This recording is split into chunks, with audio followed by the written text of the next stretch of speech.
Hi everyone, it's Georgie here from Her Hair My Head. This is another of my Back to Basics videos, and today I'm going to talk about different cap constructions of the topper base. So there's quite a few different combinations and lots of people have preferences for different ones. I personally find that in some situations I might want to wear, say, a silk top, and in other situations I might want to wear a monotop. In certain styles I want a lace front, or if I'm cutting a fringe into the topper, a lace front isn't as important. So I'm just going to run through the basic options, but there are lots of different combinations. So for example, you can have a silk top with a lace front. So let's start with, which one have I picked up? Okay, a silk top. For me, a silk top has the most realistic parting. So the hair is pulled through a layer of silk and then knotted underneath. So you can't see the knots at all.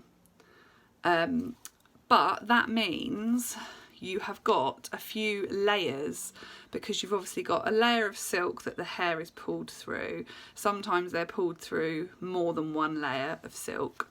And then you've got another layer here so that the knots don't scratch your head. So it can make the topper slightly bulkier, and there's air can't really get through here. So it can make this kind of topper a bit more hot. But for me, this gives you the most realistic parting. So I'm wearing, this is a silk top without it hasn't got a lace front, but you can see the way that the hair has been attached. I've got this pulled all the way up to the front of my hairline, and I think that that looks, for me, that's fine. So with this sort of topper, I can't wear the hair back off my face because you can then see the topper. But if you're going to wear your hair like that, that does its job fine. If you're the kind of person that wants to do hairstyles where you're pulling your hair back off your face, you're going to want a lace front. So I will talk about lace fronts more in a sec. The other type of topper that I like is called a monotop, which is essentially, it's really hard to show you when it's not on your head, but it's essentially the hair is pulled through a sort of netting, a bit like the lace, and then it's knotted, but it's all open. So it's then, in fact there is another layer, I think. So one of the issues that a lot of people have with monotops is the knots, especially if you wear toppers in sort of brown or black colours. It's not such a big problem with human hair, but with synthetics, it's often a big problem that you can see these dark knots because the synthetic fibres are thicker. I personally think, there we go, I put my hand, that the parting is natural enough, especially if you've got a fringe, because this part is on the top of your head, so you don't really see it. The good thing about monotops is all the air can get through here, so they're very cool. You can also get, I don't have one, but you can also get full lace tops. So a lace top is very similar to a monotop, but perhaps slightly thinner material. So let me show you a lace front. So this piece has a monotop and then a lace front, so you can see that the mono is thicker than the lace. Now a lace front is great if, like me, you don't have much hair here. It essentially gives you a hairline. With some pieces you will need to secure the lace, so if you have temple to temple lace going all the way along here, you're likely going to need to glue the lace down, but that's usually more for wigs. I've not seen a topper that has lace from ear to ear because the topper doesn't normally come down this low.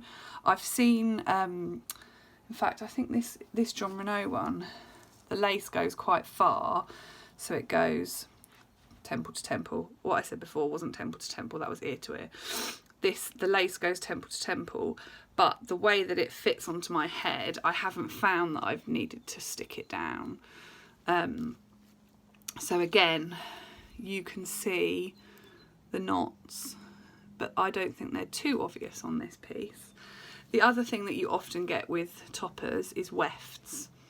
So this is your monotop section, and then this is all wefted. Now this is called open wefted because there are gaps. The way that each weft is sewn on, there is a gap. Close wefted, which I think I've got. Yeah, so this is close wefted. So underneath here, it looks exactly the same as the other piece, but you can't see, there's no gaps. It's sewn onto this material. So obviously open wefted, again, more air is going to get onto your head. I mean, this material it's got lots of little holes, so air can get through it, but it might be slightly warmer. And you can also then get a silk top that is wefted as well. Those are the main constructions that you will get for your topper base, or there'll be a mix. So for example, with your silk top, you get the most natural looking hairline. Come on brain, you get the most natural looking parting, but sometimes you don't particularly get a natural looking hairline. So this one's been done quite well because of the way that the hair has been sewn on, but sometimes it can be quite obvious. You might see a bit of the cap at the hairline, so you can get a silk top with a lace front. Now, my personal preference, I don't like them because you can see quite clearly when you look closely a transition between where it goes from lace, from silk to lace, because the silk is so thick and the lace is so thin. Some people love them, but I personally don't like the fact that you can see this transition. It's warm here and I've been sitting out in the sun and my brain is just not working. If there's a base that you know of that I haven't mentioned, or something really obvious that I haven't talked about, then let me know. But each different base has its own pros and cons, and it's all about your lifestyle and what suits you. And if the most important thing to you is that you want it to look natural, then probably a silk top might be for you. Also, if you're going to I wear my toppers on my hairline because I don't have any hair or much hair here. If you have thick hair here, but you have more hair loss further back, you can wear your topper 1 centimetre, 1 inch back from your hairline and then blend in your bio hair. And then in that case, you don't need a lace front because you're going to blend your bio hair into it, so you won't see the topper.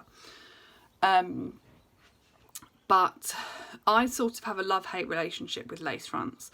I am a clip-on and go girl. I do not want to spend time fiddling and faffing, and I've never glued down a lace front.